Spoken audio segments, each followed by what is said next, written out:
Welcome to Run the Play. Here's your host, Ricky Covington. Welcome back to Run the Play, the best part of your day. Happy Thursday, everybody. Out there, we're almost to that weekend point, which means more football. Of course, I'm your host, Rick Covington. As usual, alongside me, Alec Bradley. Woo! And to my right, Jordan Fisher. And what's a good live talk show without a great director behind the scenes? So Tristan White will also be sprinkling in some insight. Well, on today's show, we'll be discussing should the NCAA allow Leonard Fournette to enter the draft after this season. Also, we'll get into should the Cavs forward Tristan Thompson finally just let it go and put the Cleveland contract issues behind him. And it also sounds like the Colts QB Andrew Luck's uncharacteristic play may be due to an injury, so we'll discuss that and a lot more. But first, coming up, Bulls point guard Derrick Rose had successful surgery yesterday to fix an orbital fracture on his left eye after taking a blow in the first practice on Tuesday. New head coach Freud Hoiberg said that he should be able to resume basketball activities in 2 weeks. So what's your thoughts really on the situation? I know we kind of broke it last minute right before we got off air on Tuesday. So we'll start with you, Alec. How do you feel about the whole situation? And really, they say 2 weeks, but we know Derrick Rose. What's your thoughts on the issue? Well, we all know Derrick Rose. You know, the doctor will say one thing, and then, he'll take his time to come back when he feels 100%. He can go his hardest. I think, honestly, when you're messing around with the face and the orbital bone, you want to try and play it as safe as possible because you just don't want to, re-injure that. It's already a very, hard, it's an easy place to re-injure because, especially in the game of basketball where you're going in and the way Derrick Rose plays, he's driving and all the cuts and stuff he does, he could easily re-injure that bone if it's not healed properly. I would, take the 2 weeks, see if he's ready to come back by the time, the preseason's over, right before opening night against the Cavs. And then, if he's good, throw a mask on him or goggles, a la Kareem Abdul-Jabbar, Kirk Hinrich, do something. But if he's not ready, then sit him because, I'd rather have Derrick Rose come April than in October. And I think that's a good point. I mean, you want Rose whenever it's playoff time, not necessarily in the beginning of the year. Rose is such a big contributor to the team. He's basically their top scorer as far as being able to create his own shot. The biggest thing, though, is how he's going to be able to adjust with playing with something on his face. I know some players have had issues with masks in the past that, sometimes they fog up when you're sweating in a hot gym or whatever, or just the sheer discomfort of having something on your face when you're not used to having something on your face. And so we'll have to see how it goes. And as you said, as far as driving into the lane goes, that's kind of always been his forte. And you're going to be taking shots, and I wouldn't be surprised if that's how that happened in practice. That was never really fully revealed how he took the elbow. But he's just so used to driving in the middle of the lane that you're bound to take more contact and possibly re-injure that bone. Yeah, they also kind of brought up after it was announced that he was going to have surgery and everything and how it happened that Taj Gibson was interviewed and said he may or may not have been the reason Derrick Rose got hurt. It may or may not have been his elbow. So, and we know Taj he's a thumper down low. So, and although a lot of people say, well, it's the first day of practice. Are you guys already going, pedal to the metal first day? But I mean, I think they want to continue to be that physical team even after head coach Thibodeau, was fired. So I think that was probably what they were thinking about. And it's probably just a natural reaction because they're so used to practicing under like they did with Tibbs. And so I don't know if Gibson really did or didn't do it. I know when he said it, he had a little bit of a smirk on his face, trying to just kind of play with the media a little bit. They asked Jimmy Butler if he saw what happened, and he was saying, well, I was waiting for the ball to come to my direction, so I didn't see it. But it's interesting because it's also going to be just real interesting to see how this works out with the Bulls in general because of the fact that Rose had some comments about free agency that's 2 years away, about how he's wanting to set himself up financially despite making like $100 million on the court, not to mention the endorsement deals off the court. And so that's kind of rubbed some Bulls fans the wrong way. I know that's been a big talking point. So it'll just be real interesting to see how the Bulls react with or without Rose. Yeah, I agree. I mean, I think this team, honestly, without Rose, is still going to be the second best team out east. Even with him, they're not going to get past the Cavs. I just think the Cavs are superior, especially when you have the best player in the world, LeBron James. But, Derrick, he's always been the type of player to say something that just really doesn't pertain to a situation or is, kind of looking ahead into the future. I mean, by now you would hope Chicago fans are used to it, but, like you said, it's rubbing people in Chicago the wrong way. He keeps, referring to free agency and life after basketball. Do I really want to keep playing? And stuff like that just makes people wonder, is his heart in this still? Does he really want to bring a championship back to this city? I guess we'll just have to wait and see. Exactly. Well, Bulls fans, sit firmly in your seats and be ready. With Derrick Rose and injuries, this might be a long season again, so we'll see how it goes. Moving on, Louisiana State University running back Leonard Fournette has been on a tear so far this season, already racking up 631 yards and 8 touchdowns on only 73 attempts. But although he has been ripping through those defenses basically since he got into college at the beginning of last year, he would still be ineligible to enter the NFL draft due to the NCAA 3 years out of high school rule. So what do you guys think about that? He, as we said, he's been killing it. We see him seemingly once a week on Sports Center and all kind of highlight shows, running over people and just taking heads off. So do you guys think, we'll start with you this time, Jordan, do you think the NCAA should maybe think about putting some kind of exception into this rule? And just what do you think about it for that season? I know overall? there's been a lot of talk about should they have this exception, but then again, if you make that exception, it really kind of affects people, obviously, in the future. But it also kind of makes people from the past, like a Marcus Lattimore, kind of have their career ruined, really, because of this rule and the fact that it wasn't implemented. But the biggest thing is that I don't think the NCAA is going to be like, okay, well, you don't have to play, you can go to the draft. They're still going to have the 3-year rule in place. They're still going to say you have to be 3 years out of high school before you can go to college. And so now the big discussion is, well, should Fournette just sit out next year, especially if he has a Heisman-type season this year? Should you just sit out, save the carries, save the legs, and prolong your NFL career one more year and keep yourself out of harm's way? Because we've seen it happen with numerous players. Todd Gurley had it happen last year with the ACL. We've seen Lattimore's injury. We've had people like Willis McGahee get hurt in championship games. I mean, it happens all the time, especially at a running back position where you're taking so many hits. It just takes one wrong hit to a knee to ruin your career. And before I let you go, Alec, I just want to come back with what you said. I definitely agree with that. But then you also get the players as of Jadeveon Clowney, who he played most of the year, but week to week you kind of got that idea that he wasn't giving it his all because he wanted to save it for the draft and for once he got turned pro. So, Alec. I mean, I see where you guys are coming from. I mean, you want to protect your stock, because his body is going to make him money once he leaves school. I mean, he didn't go to LSU to get a doctorate. We all know that. So, I mean, I understand why he, if he does have a Heisman-type season, they, maybe luck up and get into the college football playoff, maybe win a national title, he would possibly sit out next season. But at the same time, I feel like he's such a competitor. He's a once-in-a-generation type player.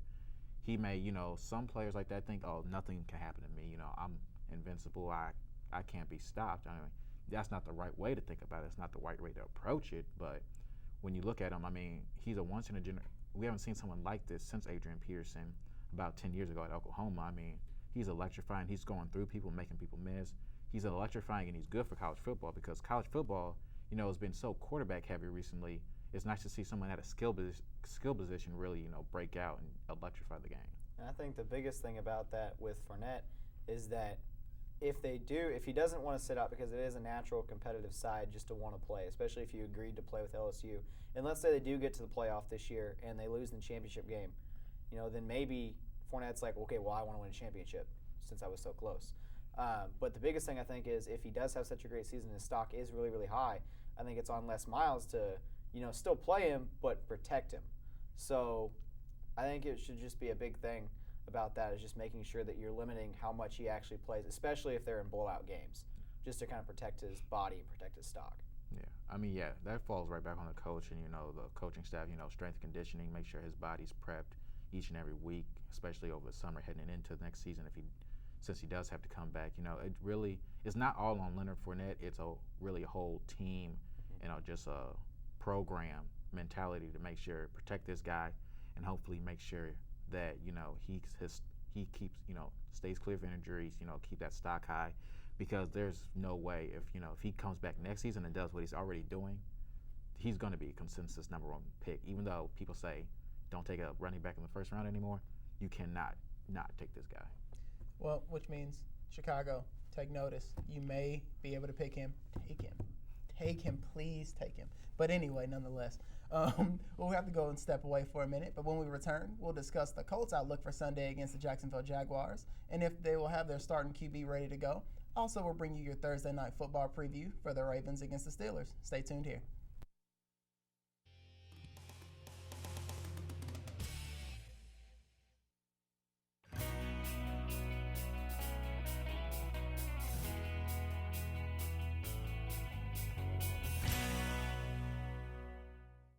Newman Catholic Club is a great way to get involved at USI. NCC aims to assist students in continuing their religious journey throughout their college career. Newman Catholic Club provides students with great opportunities to meet new friends and grow in their faith through their weekly meetings, masses, and service projects. Yeah, I definitely recommend it. It's a good way to get to know other people of the same faith and just to really have good, solid friendships.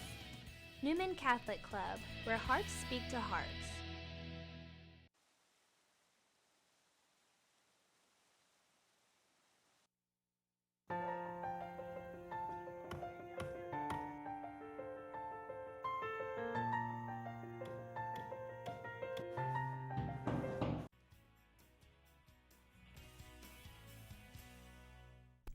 Welcome back to Run the Play. Thursday Night Football kicks off Week 4 in a few hours, pitting old rivals against one another. The winless Baltimore Ravens are looking to turn things around as they travel to Pittsburgh to face the 2-1 Steelers. Veteran QB Mike Vick will be under center tonight for the injured Ben Roethlisberger. And on the other side, Ravens QB Joe Flacco will continue to try to jumpstart an offense that, outside of wide receiver Steve Smith Sr., hasn't lived up to expectations. So Jordan, we'll start with you. What are your thoughts on tonight's game? How do you think it's going to pan out? Well, I know a lot of people are concerned with Michael Vick and his turnover-prone habits as a quarterback. I'm not so worried about it, actually. I think he's still a playmaker. When we saw him the last time we watched him play football was with the New York Jets, who were absolutely atrocious on offense. And so I think the biggest thing is Vick can still make plays. He's got Le'Veon Bell to hand the ball off to. He's got Antonio Brown to throw the ball to. Both of them great playmakers if you just get the ball to them in space. I think they're going to rely on Le'Veon Bell a lot, get him probably 30 to 35 touches tonight. But also, Vick's going to be able to make plays. I think they're going to try to move him around, move him out of the pocket, let him get outside and get him some easy reads and make him some easy throws. And I think that's how Pittsburgh's going to win this game. Yeah, I agree. And then on the Baltimore Ravens side, I mean, we're looking at the Baltimore Ravens, 0-3. You know, they're always a team that, you know, can still contend no matter what record they have throughout any point of the season. But like you touched on, Rick, Joe Flacco, to start the season, to the best of his abilities, he's trying to jumpstart this offense. But Steve Smith Sr. is really the only wide receiver who's showing any type of fire, who's showing any type of break off the line, getting open. And he's already said this is going to be his last year. He's like 35, 36. So I'm really, and then you look at Forsett out of the backfield. He's this season, you know, everybody was saying this is going to be his breakout year. This is the season he, you know, tries to put himself up in the upper echelon with the running backs, and he's just not there right now. Maybe it's not the O-line. The O-line's, you know, been fairly decent, but I look for the Ravens to try to get a rebound win against, you know, aging Michael Vick, who still can make plays, but isn't going to dazzle you with his legs like he used to, and his arm's not as strong as it used to. But you can't ever count out the Ravens, especially when they play the Steelers. They get up for that game. It doesn't matter what their record is. They could be 0-15 and playing the Steelers Week 16 and go out and try to throttle them. So we'll have to see. Yeah, it's always an intense rivalry. Those games are always really close, and Thursday night football games in the past have just always seemed to be kind of weird as far as just being real low scoring. So I do expect it to be a low scoring game. I'm not saying Vic's going to go out there and put up 35 points, but I think he still has enough in the bag to be able to prove himself worthy and maybe get himself some kind of, I don't know, low-end starting QB job next year if he still wants to play then, if he's still healthy. But I think it's going to be a good game. It's going to be one of those almost slobber knocker type games. Baltimore's 0-3, but they played a lot better than the record indicates, and they've been in three really close games. And so I think it's going to be a good one tonight, though. Well, I think what's interesting is when you think of backup QBs coming in for, especially those upper echelon QBs, those starters, you kind of think of them as just being game managers, just manage the game until our true QB can come back. And I think with Michael Vick, as you said, he's not going to give you what he gave you back with the Falcons or in his early years in Philadelphia. But I don't think you can count on him as just being a managed QB. Michael Vick has never been been a manageable QB. Like he may be, 30, probably closer to 35 now. He's getting up there in age, but you'll never be able to tell him that his legs will not run anybody on the defense. Well, not saying that he will, but saying you will not be able to prove to him that he can. I think he's still one of the most athletic quarterbacks in the league, even at 35. Yeah. And so, he's still going to always make plays with legs. The problem is, will he get out of bounds when he's scrambling, or will he try to get that extra yard? I know that there was a highlight going around TV all day today where he's running down the sideline and he just got tapped and the ball came out loose because he didn't secure it. It's just little things like that. I think he could still definitely be a good quarterback. I think he's one of the best backup quarterbacks in the league. And while he's not the old Michael Vick, I think you're still going to see some flashes where okay, that's why he was so good. And so he's going to break off a couple long runs tonight in pretty key situations, I think. Yeah, I mean, you're not asking Michael Vick to go out there and win every game that Ben is going to miss. You're just asking him to go out there, make the plays, make the proper reads, set up the offense for, a nice scoring drive, at most a field goal, and then ask the defense, the Steeler defense that isn't as lethal as it's been in years past, but, it's still been manageable so far this year, and hopefully the Steelers defense can, shut down Joe Flacco. Even though Joe Flacco has looked good so far, give him, one of those fluko type games, they say, and, send the Ravens deeper into the cellar. Okay. And what would be a score prediction for tonight? Well, I'm going to go with the Ravens 16 and then the Steelers 10. Okay. I'm going to go with the Steelers. It's going to be 17-10. Okay. Yeah, I think the Ravens are going to get it done, but I go 20-17. So we'll see how it goes. Moving on, the Indianapolis Colts are preparing for their home game against the Jacksonville Jaguars on Sunday, but their star quarterback, Andrew Luck, hasn't thrown a pass in 2 days. Luck has been listed as day-to-day for a shoulder injury that has been bugging him over the last few weeks. Head coach Chuck Pagano says he's still supremely confident that his QB will be ready for Sunday, but nonetheless, with all the talk of poor playing behind the offensive line, many may actually be thinking that it's much more than just talk. So, Jordan, we'll start with you. What are your thoughts on Luck's injury, and will the Colts be able to manage a game if he can't play? Well, as a Colts fan, I'm worried because this is the franchise. This is the man that they're about to give the most lucrative contract in NFL history to after this season. And he's got what appears to be a shoulder injury that could linger. It's one thing if your shoulder's bruised and you sit out a day just for a rest, but then when he gets to do 2 days and you still haven't thrown a pass in practice, and when the media showed up after the open portion of practice, when the media showed up, all the quarterbacks, which is very unlike him, went into the building, into the practice facility, and threw in there and closed doors. And so that just tells me that the Colts don't want the media to see Andrew Luck throwing a football, and I wonder if he really can throw a football well right now. And so I'm very concerned. They still haven't revealed what kind of shoulder injury it is. I don't know if it's an AC sprain. I don't know if it got dislocated, something along those lines. It could be anything severe, but hopefully it's not. It seems like he's still going to play, especially with Pagano saying that he has supreme confidence he's going to play, but it's concerning to me. It really is. I'm a little perturbed with how this situation is played out. They're going to give this man the richest contract in NFL history, but cannot give him an offensive line to even protect him. I mean, the man's not Superman. He's not immune to sprains, getting hurt. And, I'm a little worried because this was supposed to be our year, As a Colts fan, this is all hurt all off season. We brought in all these nice free agents. This is supposed to be our year. This is where we take over for the Patriots, and, this is where we step up onto the throne. But I'm just not seeing it right now, and maybe it is because he has the hurt shoulder, or maybe it's the hurt shoulder and something else. We don't know. There's also reports lingering around that he may have a cracked rib. It's just very unsettling as a fan to see all of this happening and then wondering, well, were we lied to this offseason? Maybe we were sold a bunch of dreams, that we can't cash in on. I'm worried. I'm worried about this Sunday, to be honest, because Matt Hasselbeck, he's 40, he's old, he can't really throw the football like he used to. I mean, if you throw him in there for 60 minutes against a very young Jacksonville team, albeit not a very good one, but still young and hungry, it could get ugly quickly. Well, and the biggest concern for me is that they signed Alex Taney to the practice squad this week.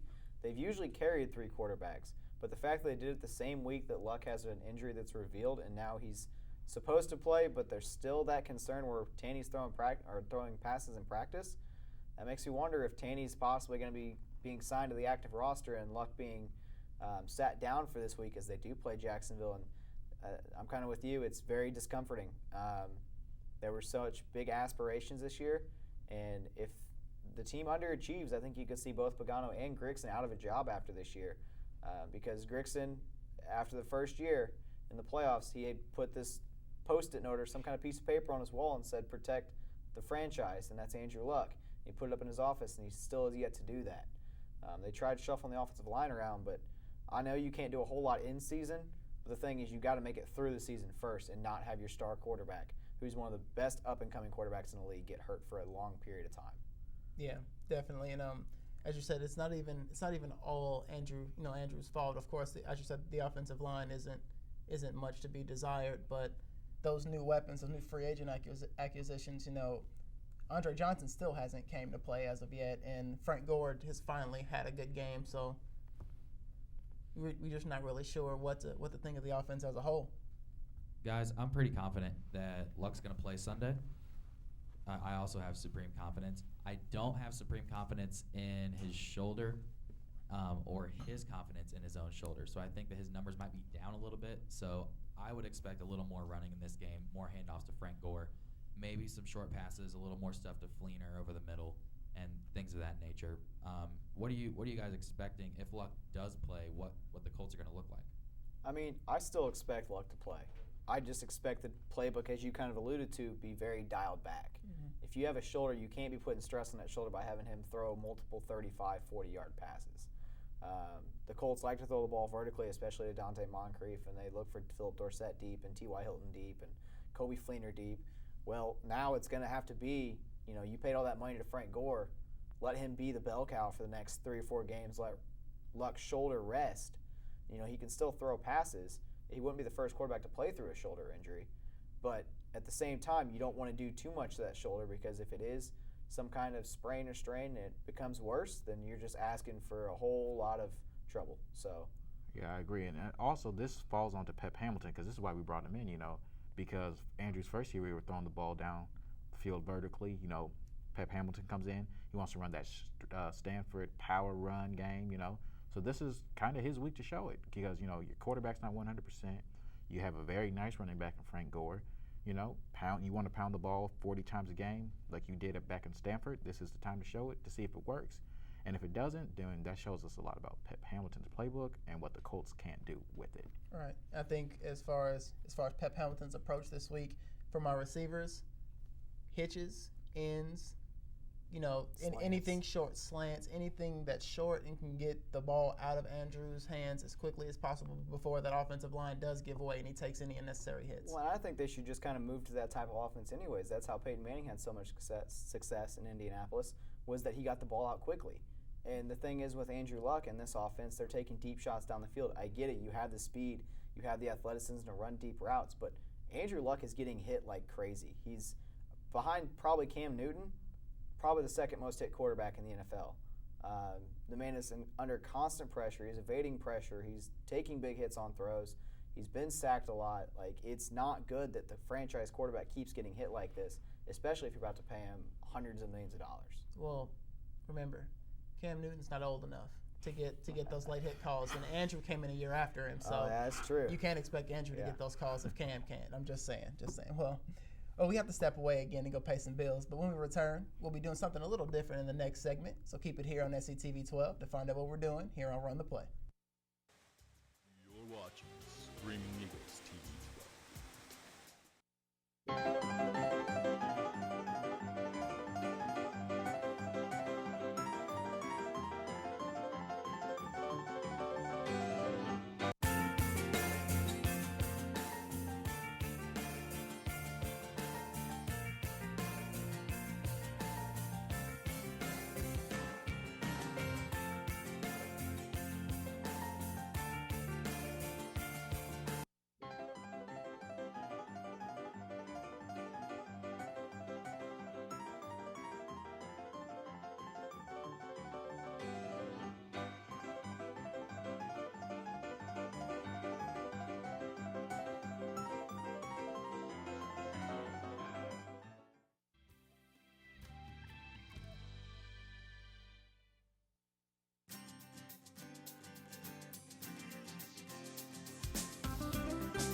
and welcome back to Run the Play. Next, as I said before the break, we're going to be debuting a new segment here called Shot Clock. Now, the rules are simple in this segment. Each of us will get 24 seconds to discuss any sports topic of our choosing, but after the time is up, that's it. We can't speak anymore. So, gentlemen, we got to make sure we choose our words carefully and make sure every sentence counts, all right? So, Alec, I'll let you go first. All right. Hold on. Can we get the shot clock? Get the shot clock up there. There we go. Go Okay. ahead. Ryan Grigson, between your soap opera with Chuck Pagano, your inability to draft offensive linemen, I'm sick of you. I want you out of my front office. You are a horrible businessman. You aren't protecting a franchise. You're ruining it. If I don't get a Super Bowl this year, I'm off with your head. I'll replace you. I'm done. Have a good night. Hey, beat the clock. All right. I don't know how I'm going to follow that up, but okay. You don't got no choice. All right, then. I'm going to talk about something a little less serious, I guess, if you will. So Paul George recently said that he believes that the Pacers can finish in the top 3 in the East, and I think I have to agree with him. If they are going to move to this new style of quick play and using mismatches to score some points, I think they can definitely do it. They've still got the defensive personnel and the defensive mind in Frank Vogel, but at the same time, if Vogel can adjust, I don't see any reason why the Pacers can't make it in the top 3, as the East is pretty much just an open shot.